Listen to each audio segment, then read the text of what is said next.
RWS,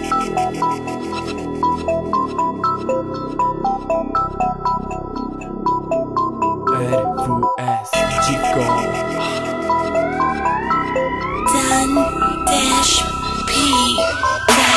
Wchodzę do klubu i wydaję hajs. Wchodzę do klubu i rośnie mi hype. Wchodzę do klubu, ty nawet nie próbuj mi wmówić, że niby tak dobrze mnie znasz. Ja wiem, że chcesz zabłysnąć, ale podziękuję dzisiaj, chyba wyjdę. Podziękuję, zanim wleję w siebie tyle wody, że nie będę kojarzył już, gdzie jest wyjście. Ja wiem, jak jest, jak koty się drą. Ich każdy gest to prośba o flow. Ich własne jest, jakby ktoś się wziął i przepierdolił tu w kasynie ziom. Nie wiem, czy mogę ogarnąć tą fazę. Na razie nie stawiam kolejek za wcześnie. Na razie to tylko się śmieję, bo wiem, że zapłacą mi beje, nim wejdę na backstage i wszystko spot. Ja podkręcam fazę, nim znowu zasnę. Podkręcam fazę, bo za taką garzę na pewno przy barze tu chyba nie zasnę.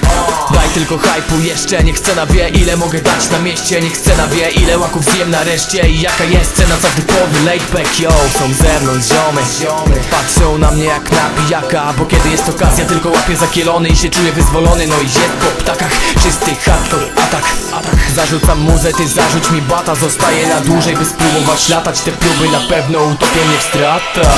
Gdzie mój hajs, gdzie mój hajs? Powiedz, gdzie jest mój hajs? Gdzie mój hajs, gdzie mój hajs? Powiedz, gdzie jest mój hajs? Gdzie mój hajs, gdzie mój hajs? Powiedz, gdzie jest mój hajs? Gdzie mój hajs, gdzie mój hajs? Gdzie jest mój hajs? Gdzie mój hajs, gdzie mój hajs? Powiedz, gdzie jest mój hajs? Gdzie mój hajs, gdzie mój hajs? Powiedz, gdzie jest mój hajs? Gdzie mój hajs, gdzie mój hajs? Powiedz, gdzie jest mój hajs? Gdzie mój hajs, gdzie mój hajs? Gdzie jest mój hajs?